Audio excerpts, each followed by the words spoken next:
નમસ્તે વિદ્યાર્થી મિત્રો, ઓનલાઈન એજ્યુકેશનમાં આપનું હાર્દિક સ્વાગત છે. આપણો વિષય છે બીએ ચેપ્ટર પહેલું કે ધંધાનું સ્વરૂપ, હેતુ અને કાર્યક્ષેત્ર. એનો ટોપિક છે ધંધાના હેતુ. આગળના લેક્ચરમાં આપણે જોઈ જ ગયા છીએ કે ધંધાનો અર્થ અને તેની લાક્ષણિકતા. ત્યાર પછીનું છે ધંધાના હેતુ. તો કે ધંધામાં બે પ્રકારના હેતુ હોય છે. એક તો છે આર્થિક હેતુ અને બીજું છે સામાજિક હેતુ. તો કે આર્થિક હેતુ જોઈએ કે નફાનો હેતુ, પછી મહત્તમ સંપત્તિનો હેતુ અને અન્ય આર્થિક હેતુ. તેમાં પહેલું આપણે જોઈએ તો કે નફાનો હેતુ. ધંધામાં નફાનો હેતુ શું છે? આર્થિક હેતુ. તો કે ધંધો એ આર્થિક પ્રવૃત્તિ. જો ધંધો એ આર્થિક પ્રવૃત્તિ છે, આથી ધંધામાં રોકાયેલી મૂડી. જો ધંધો એ આર્થિક પ્રવૃત્તિ છે, આથી ધંધામાં રોકાયેલી મૂડી પર વ્યાજબી વળતર મળી રહે. જો વાજબી વળતર મળી રહે. ધંધો છે આર્થિક પ્રવૃત્તિ અને તેના ઉપર જે આપણે રોકાણ કરેલી મૂડી છે તેના ઉપર આપણે વ્યાજબી વળતર મળી રહેવું જોઈએ. જો નફાનો હેતુ કઈ રીતે બીજો થાય? તો કે આર્થિક વળતર એટલે જ નફો. જો તમને કોઈ પણ ધંધો ચલાવો છો તેમાંથી જે વળતર મળે છે એ જ નફો. એટલે કીધું છે કે આર્થિક વળતર એ જ નફો. ઉત્પાદકો અને વેપારીઓ.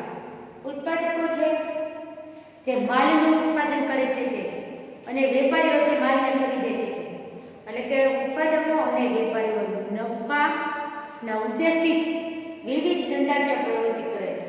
જો નફાના જ ઉદ્દેશથી વિવિધ ધંધાકીય પ્રવૃત્તિ કરે છે. એટલે કે ઉત્પાદકો અને વેપારીઓ નફાના ઉદ્દેશથી ધંધાકીય પ્રવૃત્તિ કરે છે. નફો એ ધંધાનું પ્રેરક બળ છે. જો નફો છે એ ધંધાનું છે પ્રેરક બળ. પ્રેરક બળ એટલે આગળને આગળ વધારનારું બળ પૂરું પાડે. જો તમે કંઈક વસ્તુનું ઉત્પાદન કર્યું છે અને વેચો અને એમાંથી તમને લાખ રૂપિયાનો નફો પ્રાપ્ત થાય તો તમે પાછી બીજી વસ્તુ વધારે બનાવશો. તો શું છે? તો કે નફો છે એ ધંધાનું પ્રેરક બળ છે, એટલે કે ધંધાને આગળ વધારવામાં મદદ કરે છે. નફો એ ધંધાની કાર્યક્ષમતાની કસોટી કે માપદંડ છે. જો નફો છે એ ધંધાની કાર્યક્ષમતા એટલે કે કેટલા કામમાં રોકાયેલો છે એની કસોટી કે માપદંડ. કસોટી કરે અને માપદંડ એટલે કે માપવાનું. એટલે કે કેટલો તમે માલ ઉત્પાદન કર્યો છે તેની સામે તમને કેટલો નફો પ્રાપ્ત થયો છે. એટલે કે તેનો માપદંડ શું છે?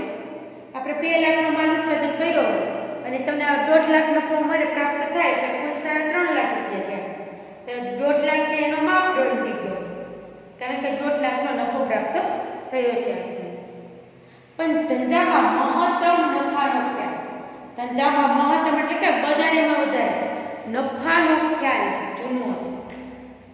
ધંધામાં મહત્તમ નફાનો ખ્યાલ જૂનો છે અને મહત્તમ નફો નહીં, એટલે કે વધારેમાં નફો નહીં ને તો પરંતુ વ્યાજબી નફો તો મળવો જ જોઈએ. વ્યાજબી નફો તો કમાવો જ જોઈએ. જો એક્ઝામ્પલ તરીકે મેં એક ફોનનું ઉત્પાદન કર્યું છે તે 10,000નો ફોન, એનું બધું મને 10,000નો ફોન ઉત્પાદન કર્યું એટલે 10,000નો છું. પછી હું એ 15,000નો વેચું, બજારમાં હું વેચું તો કોઈ ગ્રાહક લેવા નથી આવતો.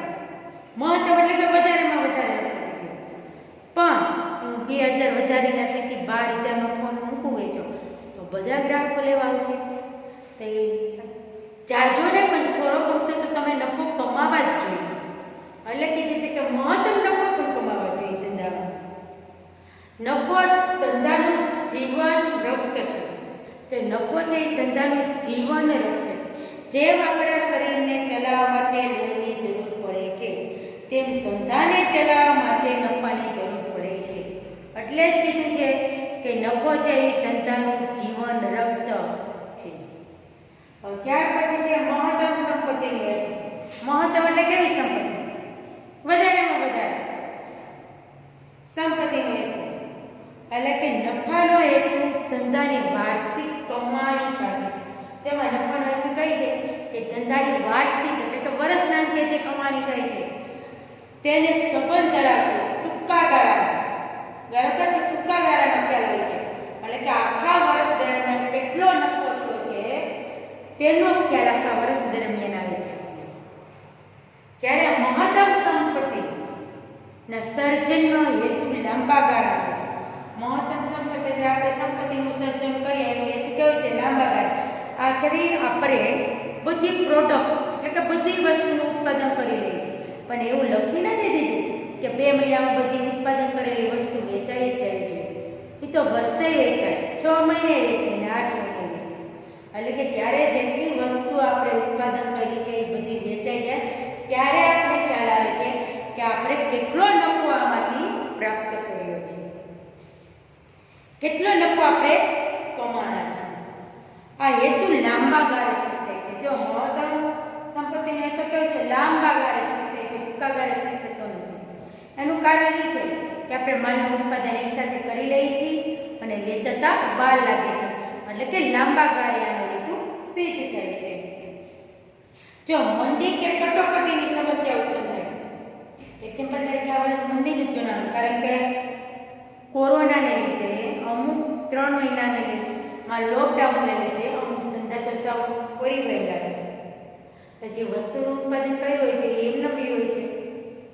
તો કે મંદી કે કટોકટી જેવા આપતીના સંજોગોમાં જો મંદી હોય કે કટોકટી હોય ત્યારે આપતીના સંજોગો ત્યારે મંદી આપણે લઈએ તો મંદીનો જ સમય છે. એમાં કટોકટી સર્જે ત્યારે પરંતુ જતો કરીને પણ સંપત્તિ અને પ્રતિષ્ઠા ટકાવી રાખવામાં આવે છે. જો નફો જતો કરીને પણ સંપત્તિ આપણી છે અને પ્રતિષ્ઠા એક જાતની છાપ આપણે જે છાપ ઊભી કરી છે એ ટકાવી રાખવા પડે. આપણે ખોટ ખાઈને ધંધો કરવો પડે છે પણ વધારે પડતી ખોટ નહીં. હવે એક યંત્ર બન્યું છે 15,000 અને કટોકટીનો સમય છે જ્યારે સામાવાળા વ્યક્તિને યંત્ર જોઈ જ વાપરવા અને એ કહે છે તો 4 મહિના પછી પૈસા દે તો આપણે કંઈ વાંધો નહીં તો 4 મહિના પછી પૈસા તો આવવાના છે. એ ભલે ને 14,000નું લઈ જાય 13,000નું લઈ આવે ટૂંકમાં તમને 1-2,000ની ખોટ જાય પણ બીજા જે યંત્રો કર્યા છે એ મહિલા જ્યારે મંદી એટલે કે તેજી આવશે બજારમાં મંદી પૂરી થાય ને એ 15,000ની બનાવટમાં હતી તમે 17માં આવે છે તો તેનો નફો છે એ સરભર થઈ ગયો. ટૂંકમાં રકમ છે એ આમાં ખોટ ગઈ તો આમાં નફો વધારે કમાઈ લીધો એટલે કે રકમ સરભર થઈ ગઈ છે. ત્યાર પછી છે અન્ય આર્થિક હેતુ. જો અન્ય આર્થિક હેતુ કેવા છે તો કે ઉપર દર્શાવેલ હેતુ ઉપરાંત તો ઉપર ક્યાં દર્શાવે છે એક તો નફાનો હેતુ અને મહત્તમ સંપત્તિનો હેતુ. આ બેમાં તમે જોયું. તો હવે છે આર્થિક હેતુ. આર્થિક હેતુ કે ધંધાના એકમો અને અન્ય આર્થિક ઉદ્દેશો હોય છે. જે ધંધાના એકમો છે એને અન્ય આર્થિક ઉદ્દેશ્ય જેમ કે ધંધાની આર્થિક પ્રગતિ. ધંધાની આર્થિક પ્રગતિ કઈ રીતે કરી શકો, આર્થિક રીતે ધંધાને તમે કઈ રીતે આગળ વધારી શકો, તેનો વિકાસ કઈ રીતે કરવો, બજારમાં વિસ્તાર કઈ રીતે વધારવો. આપણે જો સેલ્સમેનો આવે છે કે ભાઈ નિર્મા કંપનીનો પાવડર સારો આવે છે તમને 10 રૂપિયા સસ્તો પડશે તમે લઈ લો એટલે આપણે ફોરવાઈ જાય છે લઈએ છીએ એટલે બજારમાં કઈ રીતે વધારે છે આગળ સેલ્સમેન દ્વારા વધારે છે ધંધો. પછી આધુનિક ટેકનોલોજી. આધુનિક અત્યારની ટેકનોલોજી કેવી છે એને અપનાવીને ઉપલબ્ધ સાધનોનો મહત્તમ થાય. ઉપલબ્ધ સાધનો કે આધુનિક ટેકનોલોજીનો ઉપયોગ કરવો, ધંધાની આર્થિક પ્રગતિ કઈ રીતે આગળ વધારવી, બજારમાં ધંધાનો વ્યાપ કઈ રીતે આગળ વધારવો, તેનો ઉપયોગ કઈ રીતે કરવો, એનો મહત્તમ અને શ્રેષ્ઠ ઉપયોગ કઈ રીતે થાય છે તે બધું અન્ય આર્થિક હેતુઓમાં આવશે. ત્યાર પછીનો ટોપિક જોઈએ કે સામાજિક હેતુ. શું છે આર્થિક હેતુ પૂરા થઈ ગયા. સામાજિક એટલે કે સમાજને અસર કરતા હેતુ. કેવા હેતુ આવે છે તો કે સમાજને અસર કરતા હેતુ. તેમાં પહેલું છે સામાજિક જવાબદારી. કેવો છે સામાજિક જવાબદારી. ધંધા પ્રત્યે કંઈક સમાજની પણ જવાબદારી હોવી જોઈએ. તો કે છે કે ધંધાની સમાજ પ્રત્યેની જવાબદારી. જો ધંધો છે તેના સમાજ પ્રત્યેની જવાબદારી હોય છે. સમાજ વગર ધંધાનું અસ્તિત્વ ટકવાનું જ નથી. એનું કારણ છે કે સમાજ એક જૂથ બનેલો હશે તો આપણે ધંધામાં જે માલનું ઉત્પાદન કર્યું છે તેની ખરીદી અને વેચાણ થાય. એટલે જ કીધું છે કે સામાજિક જવાબદારી આપણે સમાજને લીધો છે. એક સમાજને જૂથ બનેલો હોય છે તો જ આપણી પ્રોડક્ટને ખરીદશે અને વેચાણ કરશે. ધંધાના નફા સિવાયના હેતુઓ, જો ધંધામાં નફા સિવાયના હેતુઓને મહત્વ, એટલે કે ધંધાના નફા સિવાયના હેતુને મહત્વ સ્વીકારવામાં આવ્યું છે. ધંધાને નફો કેવો છે, હેતુ કેવો છે કે નફા સિવાયના હેતુને મહત્વ સ્વીકારવામાં આવે, કારણ કે સમાજને વધારે પડતો આગળ સ્થાન આપ્યું છે. ધંધાના કેટલાક સામાજિક હેતુઓ છે. જો ધંધામાં કોના બધા સામાજિક હેતુઓ છે જે તમને ખબર પણ નહીં. સામાજિક જવાબદારીનો હેતુ છે. કેવો છે? જવાબદારી. સમાજની જવાબદારી કે ધંધાકીય એકમ સાથે સમાજમાં, જો ધંધાકીય એકમ છે, આપણે ધંધો ચલાવવા માટે જે એકમ સ્થાપ્યું છે તેને ધંધાકીય એકમ સાથે સમાજમાં વિવિધ જૂથો કે વિવિધ વર્ગો સંકળાયેલા છે. વિવિધ જૂથો સંકળાયેલા છે અને વિવિધ વર્ગ, મજૂર વર્ગ પણ સંકળાયેલો હોય છે. ઊંચા અમીરો સંકળાયેલા, ગરીબો, ધનિકો બધા સંકળાયેલા હોય છે. જુદા જુદા વર્ગનું હિત અલગ અલગ હોય છે. જો જુદા જુદા વર્ગનું હિત છે એ અલગ અલગ હોય છે. આનું કારણ છે મજૂર વર્ગ છે તો તેને પ્રમાણે, એટલે કે તેને પોષાય તેવી વસ્તુ ખરીદ છે. તેની પાસે જેટલા પૈસા છે એ પ્રમાણેની વસ્તુ ખરીદ છે. અને ધનિક વ્યક્તિ છે તેની પોષાય તેવી વસ્તુઓ તે ખરીદ છે, એટલે કે તેને પોષાય તેવી, તેની પાસે પૈસા છે એ પ્રમાણમાં ખરીદ છે. એટલે જ કીધું છે કે ધંધા સમાજ પણ જવાબદારી, એટલે કે સમાજની પણ એક જવાબદારી હોય છે. ધંધામાં વિવિધ કાનૂનો, એટલે કે એક પ્રકારનો નિયંત્રણ, કાયદો, આપણે કે નીતિ નિયમો, એક પ્રકારના નીતિ નિયમો હોય છે. જેમ કે કારખાનાનો, એક્ઝામ્પલ આપો કે કારખાનાનો કાયદો, કારખાનાનો કંઈક નવો કાયદો હોય છે, કેટલાક ટાઈમે આ કાયદો લાગુ પડતો હોય છે. પછી છે પ્રદૂષણ નિયંત્રણનો ધારો હોય છે. ભાઈ તમે કેટલું પ્રદૂષણ કરો છો, તમારી ફેક્ટરીમાંથી કેટલો ધુમાડો ઉપર થાય છે, એક જાતનું પ્રદૂષણ જ થઈ ગયું. પછી કર્મચારીના કલ્યાણનો કાયદો, જે કર્મચારી તેમાં કામ કરે છે તેનું કલ્યાણ, એનું આર્થિક હિત કઈ રીતે ચેરવાય તેનો કાયદો હોય છે. ગ્રાહક સુરક્ષાનો ધારો હોય છે. ગ્રાહકોને તમે જે માલ ઉત્પન્ન કર્યો છે તેમાંથી તેને સંતોષ તો પ્રાપ્ત થાય છે ને, ગ્રાહક સુરક્ષાનો ધારો. જે વસ્તુ તમે ઉત્પન્ન કરી છે અને એ વસ્તુ ગ્રાહકો સુધી પહોંચે છે, એટલે એક પણ પ્રકારની એવી વસ્તુ છે કે ધંધામાં તમે એક વસ્તુ ઉત્પન્ન કરી છે અને તે ગ્રાહકો સુધી પહોંચે છે, તો ગ્રાહકોને પણ એક ફરિયાદ કરવાનો એક કોર્ટ હોય છે, એટલે કે ગ્રાહક સુરક્ષાનો ધારો. ગ્રાહકને પણ સુરક્ષા જળવાઈ રહી છે એનો ધારો કીધો છે કે ગ્રાહક સુરક્ષાનો ધારો. પછી પ્રોવિડન્ટ ફંડનો કાયદો, પ્રોવિડન્ટ ફંડનો કાયદો પણ સામાજિક જવાબદારીમાં આવે છે. હવે ત્યાર પછી જોઈએ કે રોજગારીની તક પૂરી પાડવાની. જો રોજગારીની તકો પૂરી પાડવાની તો કઈ રીતે હોય છે, તો કે અત્યારે દિન પ્રતિદિન શિક્ષણનો વ્યાપ વધતો જાય છે, એટલે કે ભણતર બહુ આગળ વધતું હોય છે. એટલે કીધું છે કે રોજગારી, બધા પાસે ડિગ્રી છે છતાં પૂરતા પ્રમાણમાં કામ નથી મળતું, પૂરતા પ્રમાણમાં વેતન નથી મળતું. એટલે કે રોજગારીની તક પૂરી પાડવાની હોય તો કઈ રીતે તમે કહીશું, તો કે વસ્તી વધારાના અને શિક્ષણના વ્યાપને કારણે. જો ધીમે ધીમે વસ્તી વધતી જાય છે અને શિક્ષણનો વ્યાપ એટલે કે શિક્ષણનું સ્તર ઊંચા લેવલે વધે છે કે વધતે જાય, એમાં બેરોજગારીનું પ્રમાણ સર્જાય છે. એક બાજુ વસ્તી વધે છે, એક બાજુ શિક્ષણનું પ્રમાણ પણ વધે છે, અને આ બેનો વચ્ચે શું સર્જાય છે? બેરોજગારી. કારણ કે બધા જે શિક્ષણ પ્રાપ્ત કરે છે એની પાસે ડિગ્રી તો છે પણ પૂરતા પ્રમાણમાં કામ નથી મળતું અને પૂરતા પ્રમાણમાં તેને વેતન નથી જતું. મેઇન વસ્તુ વસ્તી વધારો અને શિક્ષણના વ્યાપના કારણે બેરોજગારીનું પ્રમાણ ઉત્તરોત્તર વધતું જાય છે. એટલે કે બેરોજગારી એટલે શું? તો કે વ્યક્તિને કામ કરવું છે, વ્યક્તિની ઈચ્છા છે, શક્તિ છે, તેની પાસે કામ કરવાની આવડત છે, પણ સામે એને કામ મળતું નથી, એટલે બેરોજગારી થાય છે.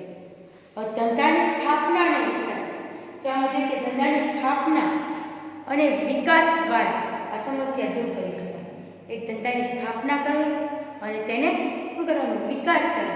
આપણે જોઈએ કે આપણા દેશમાં મોદી સાહેબ છે ગયા જ આપણે ત્યાંની નવી ટેકનોલોજી લઈ આવ્યા છે અને ટૂંક સમયમાં ઘણા મોટા ટેકનોલોજીને કારણે ધંધો સ્થાપવાના છે.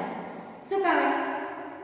કારણ કે શિક્ષણનું પ્રમાણ વધતું ગયું છે, બેરોજગારી વધારે પડતી છે દેશમાં. બધા વ્યક્તિ આગળ ભણતર છે પૂરું, પણ તેના જોતા પ્રમાણમાં કામ મળતું નથી. પછી ધંધાકીય એકમો રોજગારી પૂરી પાડવા. જો ધંધાકીય એકમો શું છે? રોજગારી પૂરી પાડવા માટે અને ચાલુ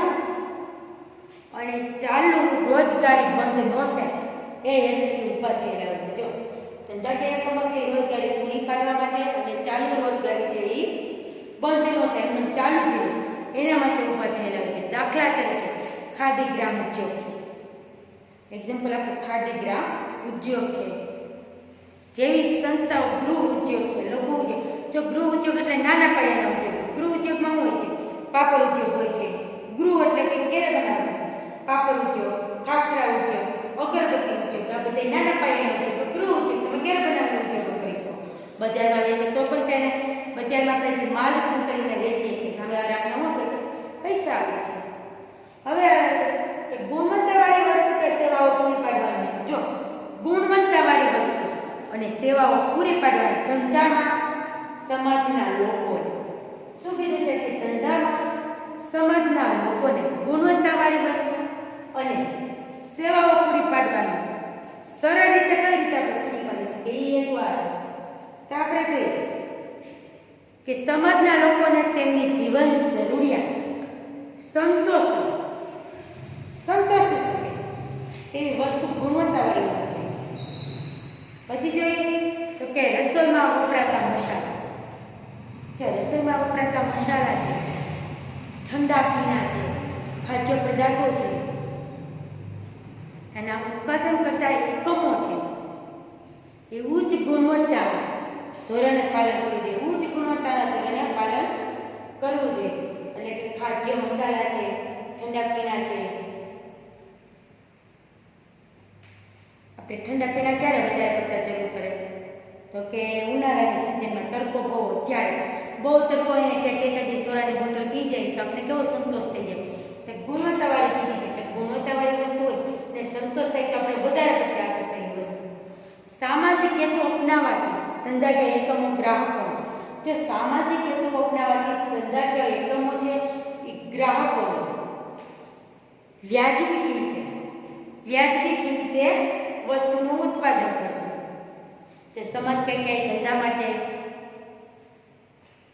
ધંધા માટે સમાજ કઈ તેને આગળ વધારવું કે તેને બજારમાં વસ્તુનું ઉત્પાદન કેમ, પ્રોડક્ટ કેમ મૂકવું, એ લોકો ખરીદે કે તો એમાં ધંધો છે, એમાં સમાજના લોકો છે એ ધંધા પ્રત્યે જવાબદારી આગળ વધારે. તમે તમારા ધંધાની તમે જેટલી પ્રોડક્ટ ઉત્પન્ન કરશો એ ધંધાને અમે જ વેચી દેવો, અમારા ગ્રુપમાં ગમે ત્યાં વેચી દેવું એમ કરે ને તો ક્યાંક ગુણવત્તા સભરવાળી વ્યક્તિ છે એને ગુણવત્તા સભરવાળી વસ્તુ ઉત્પન્ન કરવાનું મન થાય અને સસ્તા એટલે કે વ્યાજબી ભાવે વેચે. કેવા ભાવે વેચે? વ્યાજબી ભાવે. વસ્તુના વેચાણ પછીની સેવા. જો વસ્તુનું વેચાણ, દાખલા તરીકે તમને વસ્તુનું વેચાણ, આપણે એક વસ્તુ ઉત્પન્ન કરી નાખીએ એનું વેચાણ થઈ ગયું છે. એ વસ્તુની ગોઠવણીની સેવા. પછી વસ્તુને કઈ રીતે ગોઠવણી કરવી, તેમજ ગ્રાહકોના ઘર સુધી કઈ રીતે પહોંચાડે. આપણે જે કે ઓનલાઈન, અત્યારે ઓનલાઈનનો ક્રેઝ વધી ગયો છે. ઓનલાઈન વસ્તુ છે આપણે બધા મગાવીએ છીએ. આ વસ્તુ ગમી ગઈ, હાલો ભાઈ કેશ દ્વારા, કેશલેસ હોય કે ક્રેડિટ કાર્ડ દ્વારા ગમે એવી રીતે ચૂકવણી કરવાની હોય છે. એ લોકો વસ્તુ જે ઉત્પન્ન કરી છે એટલે આપણે મગાવીએ છીએ કે આપણા ઘર સુધી આપણે દઈ જાય છે. એક સેવા આપણા ઘર સુધી પૂરી પાડે છે. એક સેવા પૂરી પાડીને આપણા ઘર સુધી. તો હું જોઈએ કે વસ્તુ ગુણવત્તા સારી છે તો જ આપણે ઘરે દેવા આવે છે ને. ત્યાર પછી જોઈએ કે વ્યાજબી વેપારી રીત રસમો અનુસરવા જોઈએ. વ્યાજબી પાક અને વેપારીને રીત રસમો જે ચાલુ છે કન્ડિશનર છે એ ચાલુ રાખવી જોઈએ. જો આપણે જોઈએ કે ધંધાકીય એકમો ગ્રાહકો અને સમાજના કલ્યાણ માટે વ્યાજબી રીત રસમો અપનાવે છે. જેમ કે વસ્તુના કાળા બજાર રાખવા. કાળા બજાર એટલે ખબર પડે ને તમને બધા મિત્રોને કે એક આપણે લોકડાઉનમાં જોઈએ. હાલો આપણે સામે જીવતું ચાકતું ઉદાહરણ છે લોકડાઉન. આ લોકડાઉનનો સમય ગયો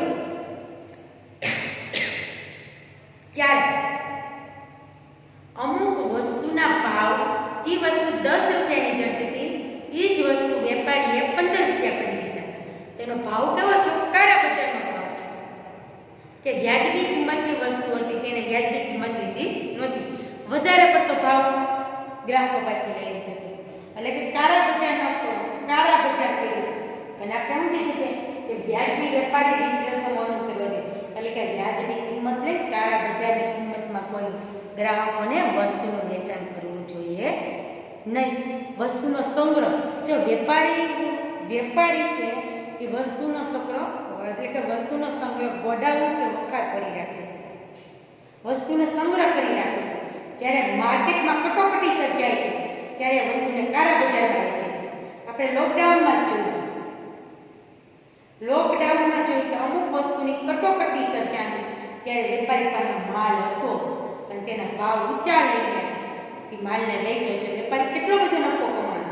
એટલે કીધું છે કે વેપારીને વ્યાજબી રીત રસમો એટલે કે વ્યાજબી ભાવ લઈને ગ્રાહકોને આપવો જોઈએ. 10 રૂપિયાની વસ્તુ હતી લોકડાઉનમાં કે 20 રૂપિયાની વસ્તુ કરી ગ્રાહકને જરૂર છે, એના વગર ચાલે એમ જ નથી, છતાં ગ્રાહકો એ વસ્તુ લે છે તો 20 રૂપિયાની જગ્યાએ 12 રૂપિયાની તો વેપારીને 2 રૂપિયા તો નફો વધે જ. ભલે એક વસ્તુ એ 10 રૂપિયાની વસ્તુ એ 10 રૂપિયા નફો વધે પણ ગ્રાહકોને તેની જરૂર હતી એ સંતોષવા માટે એને લેવી પડતી. ત્યાર પછી છે અન્ય સામાજિક હેતુ.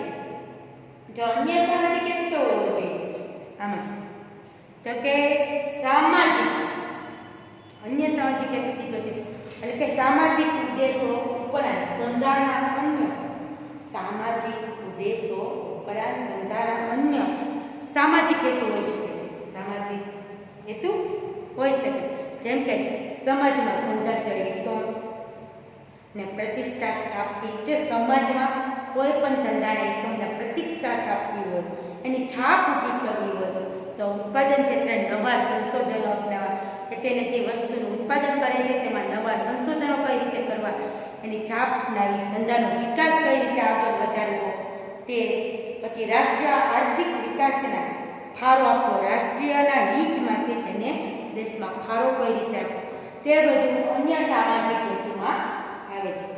ત્યાર પછી છે ધંધાકીય જોખમ.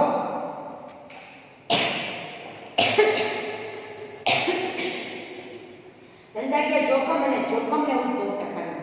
જો ધંધાનું જોખમ કઈ રીતે ઉદ્ભવે છે એટલે હું કીધું છે કે ધંધાકીય જોખમ અને જોખમમાં ઉદ્ભવતા કારણો. જો આપણે જોઈએ જોખમ એટલે કે એક જાતની નુકસાની છે.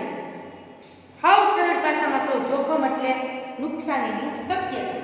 કોઈ પણ ધંધો છે એની નુકસાનની શક્યતા. કઈ રીતે? ધંધાકીય જોખમ એટલે પ્રતિકૂળ. જે ધંધાકીય જોખમ એટલે કે પ્રતિકૂળ બનાવવા કે બનવાની, પ્રતિકૂળ બનાવવા કે બનવાની શક્યતા કે ધંધામાં જે નુકસાનીની શક્યતાને મહત્વ બનાવે છે એ બધું એટલે ધંધાકીય જોખમ. ધંધાકીય જોખમ એવું પરિબળ છે કે જોખમ છે એ એક પ્રકારનું નુકસાન જ છે. એક પ્રકારનું શું છે? નુકસાન છે.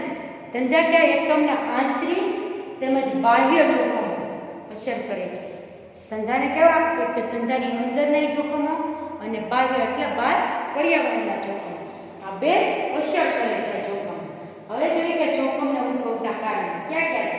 પેલું છે હરીફાઈ. હરીફાઈ એટલે કે હરીફો ધંધામાં પ્રવેશતા હરીફાઈનું પ્રમાણ વધે છે. એક્ઝામ્પલ આપો કે ભારતે કોઈ પણ પ્રકારનો ફોન બનાવ્યો કે ફોન બનાવ્યો એવી ટ્રુ કોપી ચાઇના બનાવે છે. આમાં લખેલું હોય કે મેડ ઇન ઇન્ડિયા, આમાં લખેલું મેડ ઇન ચાઇના.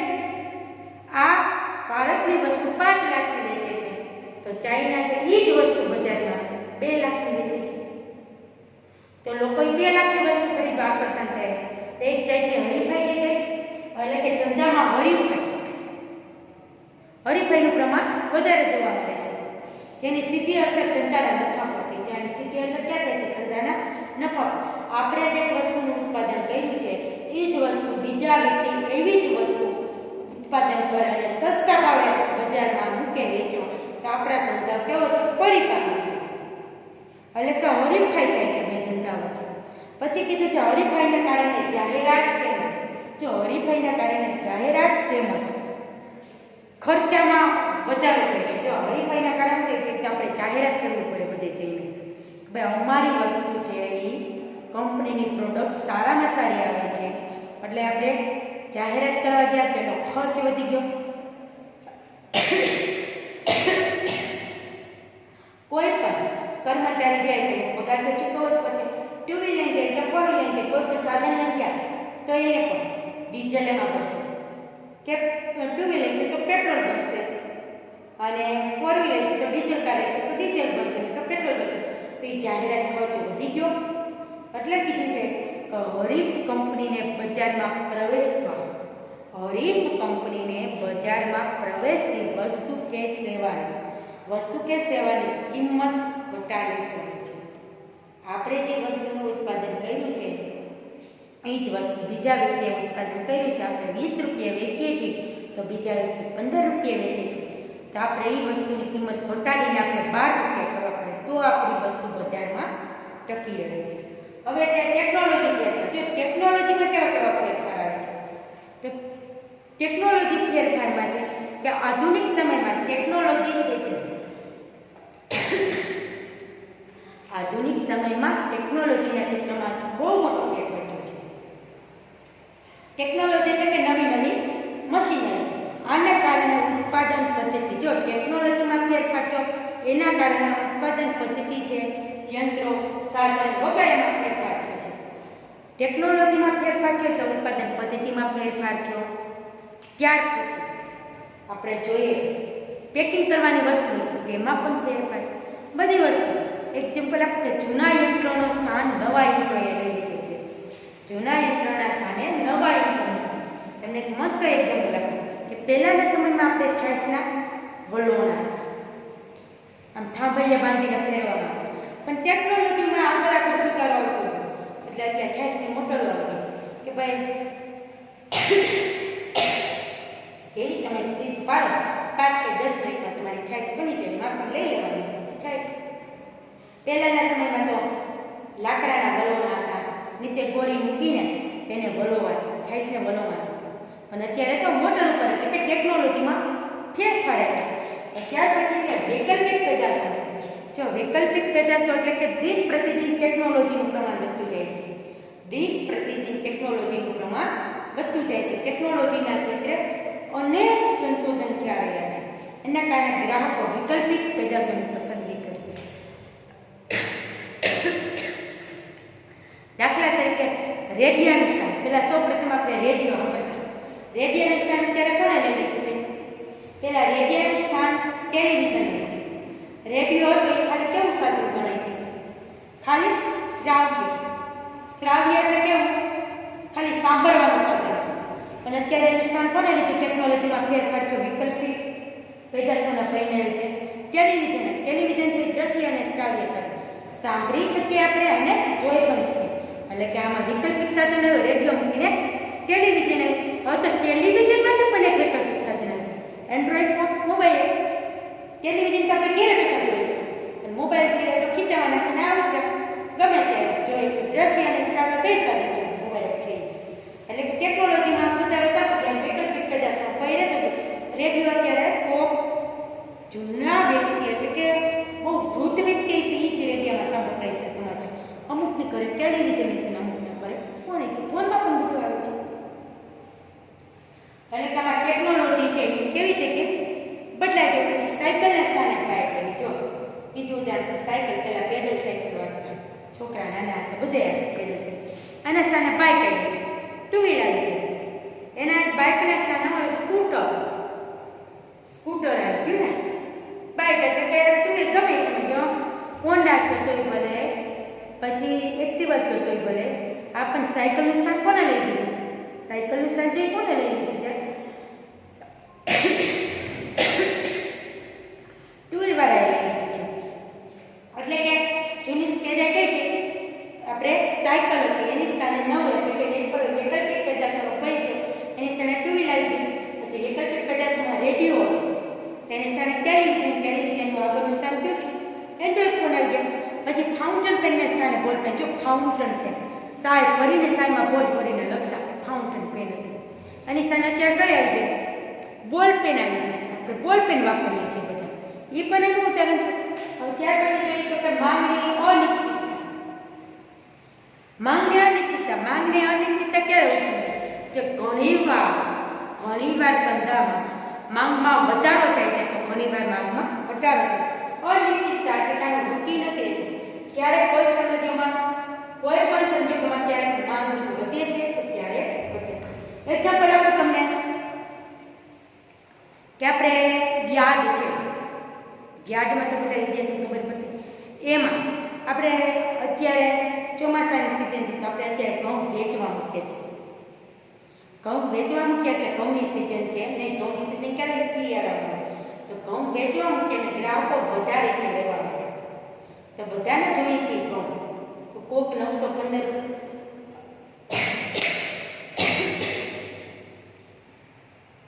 કોક ને 915 ગ્રામ લેવા આવશે નમૂના તરીકે, કોકને 750 ગ્રામ નમૂના તરીકે લેવા આવશે, પૈસા તો ચૂકવવાના છે. તો જ્યારે બજારમાં માલની અછત હોય ત્યારે માલનો ભાવ કેવો હોય છે? વધારે હોય છે, એટલે ગ્રાહકને વધારે રૂપિયા આવે છે. હિસાબે તો માંગની અનિશ્ચિતતા. અને જ્યારે બજારમાં માંગ વધારે હોય છે, જ્યારે બજારમાં માંગ વધારે હોય છે અને વસ્તુનું પ્રમાણ પણ વધારે હોય છે ત્યારે કિંમત આવતી નથી. જ્યારે માંગ વધારે હોય છે અને વસ્તુ ઓછી હોય છે ત્યારે તેની કિંમત આવે છે. એટલે માંગની અનિશ્ચિતતા છે. માંગ ક્યારેક કઈ પ્રકારની હોય તેનું નક્કી હોતું નથી, એટલે ધંધામાં આનું જોખમ ઊભું થાય છે. ત્યાર પછી આવે છે કાયદો. કે કાયદો કેવો હોય છે કે સરકારે વિવિધ બાબતો અંગે કાયદો કરેલો છે. જો સરકારે છે એ વિવિધ બાબતો અંગે શું કર્યું છે? કાયદો કરેલો છે. દાખલા તરીકે ગ્રાહકોનો કાયદો, આપણે હમણાં જ જોયું કે ગ્રાહક સુરક્ષા ધારો, એ એક પ્રકારનો કાયદો જ છે.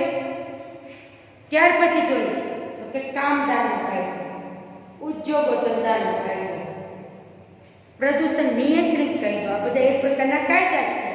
એટલે કીધું છે કે દાખલા તરીકે કારખાનાનો કાયદો હોય તો તમારામાંથી કેટલું પ્રદૂષણ થાય છે, પ્રદૂષણ મિલીમાં, તેમ કે અમારા કેટલું પ્રદૂષણ થાય છે, તે કાયદો છે પ્રદૂષણ નિયંત્રણનો પણ ધારો લાગુ કરી દો. પછી વેતન વધારાનો કાયદો, જ્યારે કર્મચારીને વેતન વધારે આપવું પડે ત્યારે પણ એક કાયદો લાગુ કરી. એટલે કે ધંધાકીય એકમોનો નિર્ણય લઈ શકતું નથી. ધંધાકીય એકમ છે કાયદા અંગે ક્યારેય પણ નિર્ણય ના લઈ શકે કે કર્મચારીને ક્યારે પગાર વધારે